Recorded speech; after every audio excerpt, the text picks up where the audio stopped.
Assalamualaikum warahmatullahi wabarakatuh. Salam sejahtera untuk kita semua. Sahabat desa, kita telah memasuki part ketiga berkaitan dengan dokumen perencanaan desa, khususnya pada penyusunan dokumen rencana pembangunan jangka menengah desa. Topik kita pada kali ini yaitu pengkajian keadaan desa oleh tim penyusun, yang pada part kedua kita telah membahas secara spesifik terkait dengan tim penyusun itu apa, tugas tim penyusun itu seperti apa, dan bagaimana cara tim penyusun bekerja, serta tata cara penyelarasan arah kebijakan pembangunan desa dengan pembangunan daerah. Kita telah memasuki part ketiga, di mana pada part ketiga ini pembahasan kita lebih mengkerucut kepada pengkajian keadaan desa yang dilaksanakan oleh tim penyusun. Topik pengkajian keadaan desa ini yaitu antara lain tata cara atau proses pelaksanaan pengkajian keadaan desa beserta formulir yang harus dipahami oleh tim penyusun. Baik sahabat desa, seperti pada topik sebelumnya, kita telah memasuki pengkajian keadaan desa, di mana pada materi sebelumnya kita telah membahas pembentukan tim penyusun dan penyelarasan arah kebijakan perencanaan pembangunan kabupaten, yang mana dua kegiatan tersebut merupakan salah satu etape atau tahapan yang harus dilalui oleh tim penyusun dalam proses penyusunan RPJMDes di desa. Oke, kita akan masuk pada tugas tim penyusun RPJM desa. Di antara tugas tim penyusun RPJM desa adalah pengkajian keadaan desa sebagaimana ketentuan pasal 9 Permendagri 114 tahun 2014. Kali ini kita akan melakukan proses pengkajian keadaan desa yang dilaksanakan oleh tim penyusun RPJM desa, di mana pengkajian keadaan desa ini diatur melalui Peraturan Menteri Dalam Negeri, khususnya pada pasal 12 ayat 1. Pengkajian keadaan desa dilakukan dalam rangka mempertimbangkan kondisi objektif desa meliputi kegiatan sebagai berikut. Yang pertama, penyelarasan data desa. Yang kedua, penggalian gagasan. Yang ketiga, penyusunan laporan hasil pengkajian keadaan desa. Laporan hasil pengkajian keadaan desa menjadi bahan masukan dalam musyawarah desa dalam rangka penyusunan perencanaan pembangunan desa. Jadi kita akan membahas secara rinci proses pengkajian keadaan desa, di mana pada proses pengkajian keadaan desa ini dibagi menjadi 3 tahapan. Yang pertama adalah penyelarasan data desa, yang kedua penggalian gagasan, yang ketiga penyusunan laporan hasil pengkajian keadaan desa. Yang pertama, penyelarasan data desa. Penyelarasan data desa diatur melalui pasal 13 Permendagri 114 tahun 2014, di mana pada proses penyelarasan data desa ini ada 2 komponen yang harus kita pahami bersama. Yang pertama adalah pengambilan data dari dokumen data desa, terus yang kedua pembandingan data desa kondisi terkini. Yang dimaksud penyelarasan data desa diambil dari pengambilan data dari dokumen data desa, dan pembandingan data desa kondisi terkini adalah antara lain sumber data desa tersebut, yaitu sumber daya alam, sumber daya manusia, data sumber daya pembangunan, data sumber daya sosial budaya yang ada di desa. Nanti kita akan membahas satu persatu seperti apa form dari data SDA, SDM, sumber daya pembangunan, dan sumber daya sosial ini. Sahabat desa yang berbahagia, hasil penyelarasan data desa dituangkan dalam format data desa. Format data desa dimaksud menjadi lampiran laporan hasil pengkajian keadaan desa yang dilakukan oleh tim penyusun RPJMDes, yang kemudian menjadi bahan masukan dalam musyawarah desa dalam rangka penyusunan perencanaan pembangunan desa. Sebelum kita memasuki form penggalian data desa, perlu kiranya kita memahami 4 sumber data yang harus kita gali. Yang pertama adalah sumber daya alam, di mana sumber daya alam itu meliputi sumber mata air, sungai, gunung, hutan, lahan pertanian dan perkebunan, rawa, tambak, hasil hutan kayu, hasil hutan non-kayu. Terus kemudian untuk sumber daya manusia meliputi keterampilan masyarakat di sektor pertanian, perkebunan, perdagangan, perbengkelan, jasa keuangan, jasa angkutan umum, usaha kecil, rumah tangga, dan seterusnya. Jumlah dan jenis petani, dan seterusnya. Lalu data desa dari sumber daya pembangunan antara lain jalan desa, saluran irigasi, bangunan pasar, balai rumah ibadah. Yang terakhir yaitu data desa dari sumber daya sosial budaya antara lain budaya gotong royong, kelompok tani, kelompok pengajian, PKK, Karang Taruna, dan seterusnya.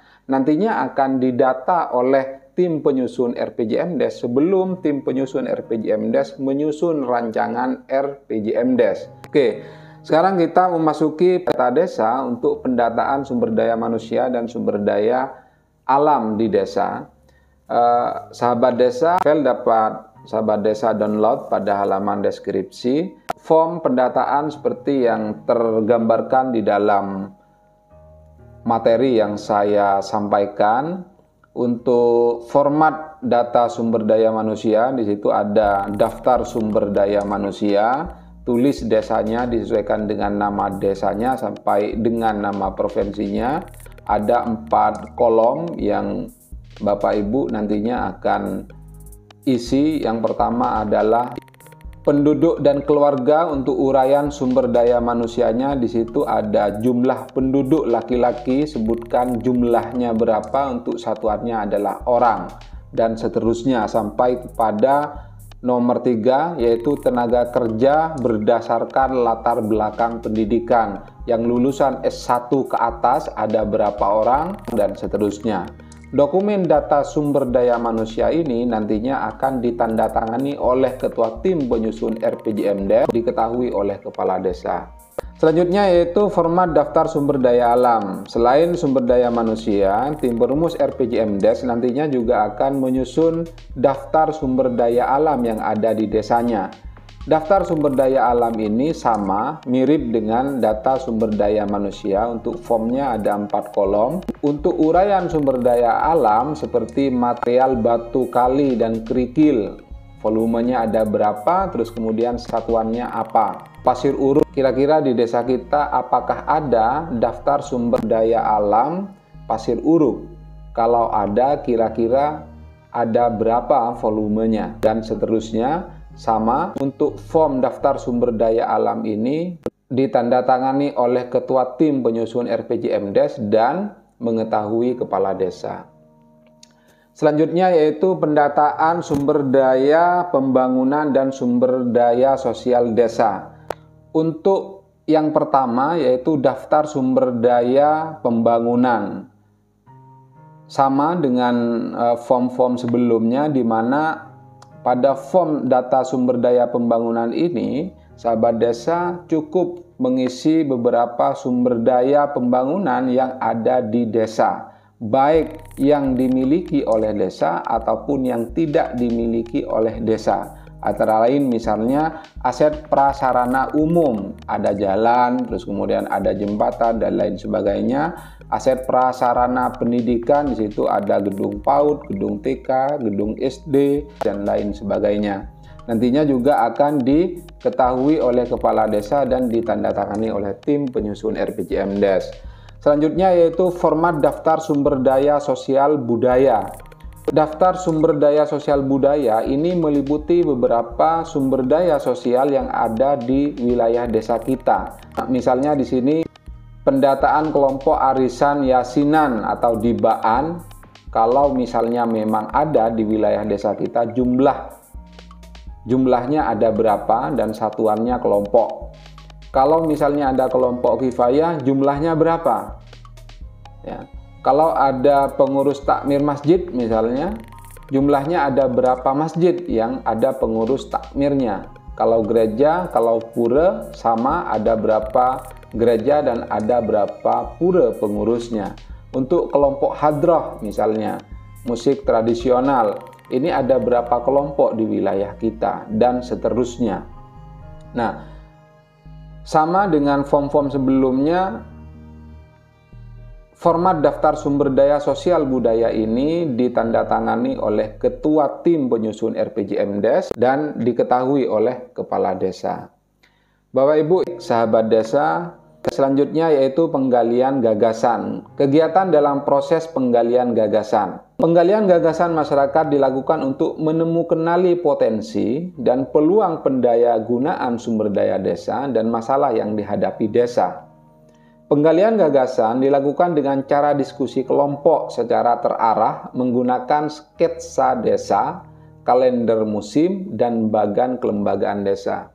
Jadi nanti kita akan mempelajari seperti apa sih sketsa desa, kalender musim, dan bagan kelembagaan desa ini. Ketiga alat ini nantinya akan menjadi alat kerja untuk menggali gagasan masyarakat. Hasil penggalian gagasan nantinya akan menjadi dasar bagi masyarakat dalam merumuskan usulan rencana kegiatan meliputi seluruh bidang belanja di APBDes, antara lain urusan pemerintahan desa, urusan pembangunan, bidang pemberdayaan masyarakat desa, dan bidang pembinaan masyarakat desa. Dalam proses penggalian gagasan, tim penyusun melibatkan masyarakat sebagai sumber data informasi melalui musyawarah dusun atau musyawarah kelompok. Selanjutnya, tim penyusun melakukan rekapitulasi usulan dalam format usulan rencana kegiatan sebagai lampiran pada laporan pengkajian keadaan desa yang dituangkan dalam berita acara.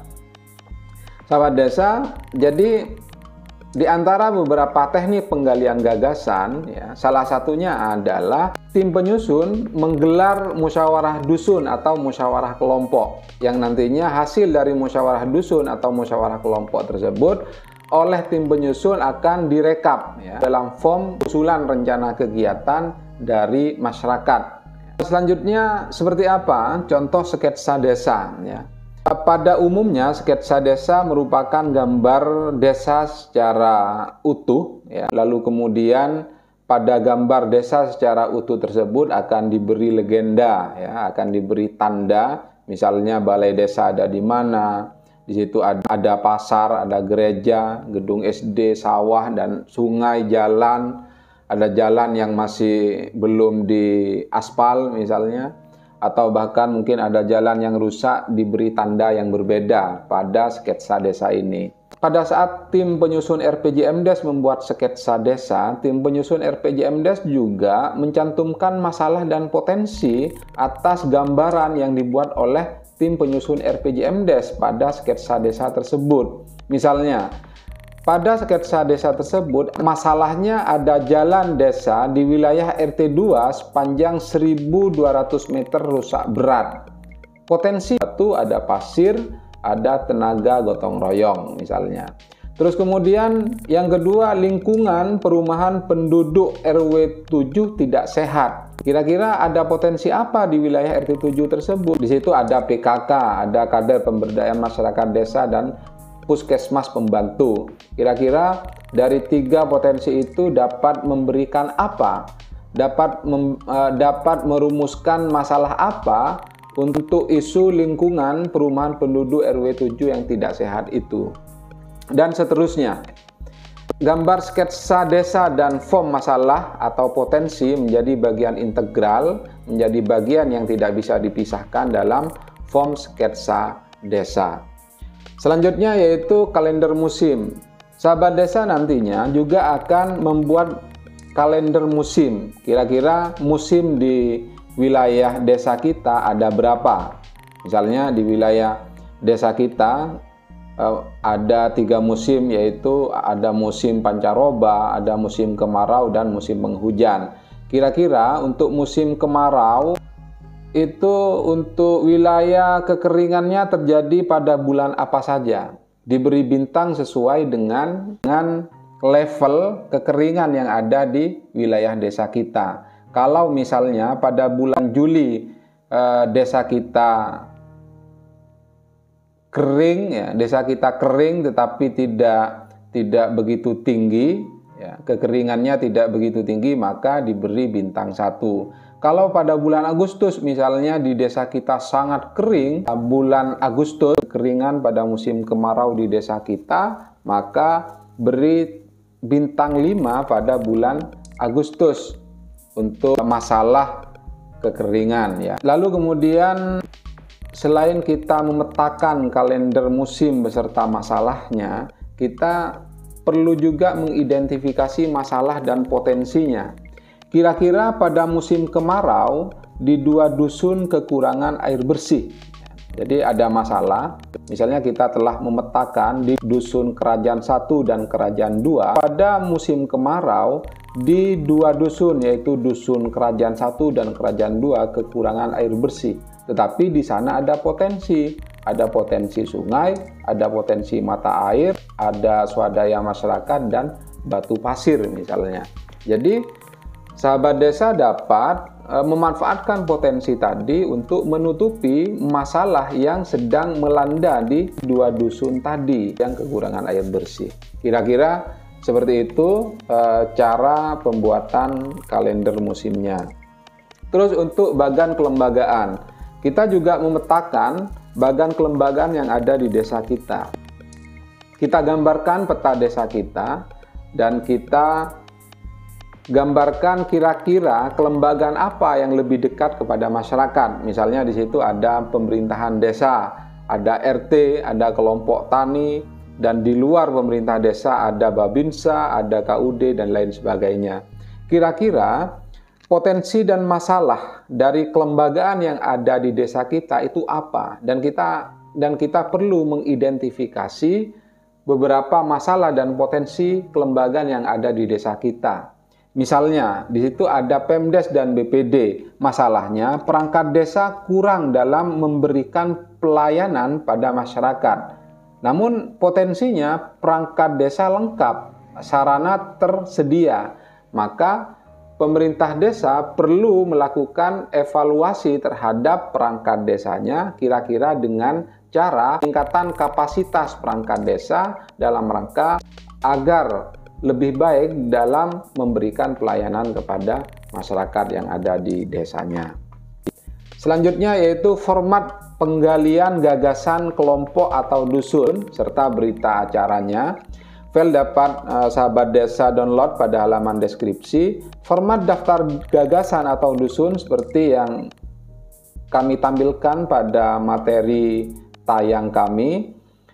Daftar gagasan dusun atau kelompok, kalau tim perumus sedang melakukan proses penggalian gagasan berbasis dusun atau musyawarah dusun, maka cukup cantumkan daftar gagasan dusun, disebutkan dusun apa. Lalu kemudian pada saat proses penggalian gagasan, kira-kira gagasan apa yang didapati oleh tim penyusun RPJMdes dari musyawarah dusun tersebut. Gagasan kegiatannya, misalnya rehabilitasi gedung posyandu, lokasi kegiatannya RT 1, perkiraan volumenya 1 unit untuk satuannya, penerima manfaatnya laki-laki, perempuan, dan anggota rumah tangganya berapa. Nanti gagasan musyawarah dusun ini akan ditandatangani oleh ketua tim penyusun RPJMdes, diketahui oleh kepala desa. Baik, untuk selanjutnya yaitu rekap rencana kegiatan pembangunan desa dan laporan pengkajian keadaan desa. Untuk format rekapitulasi usulan rencana kegiatan pembangunan desa ini merupakan rekapitulasi dari form penggalian gagasan yang tadinya sudah dilakukan oleh tim penyusun RPJMdes. Kompilasi dari beberapa form penggalian gagasan. Tugas tim penyusun RPJMdes yaitu memetakan jenis usulan berdasarkan bidang kegiatan yang ada pada form rekapitulasi usulan rencana kegiatan pembangunan desa ini.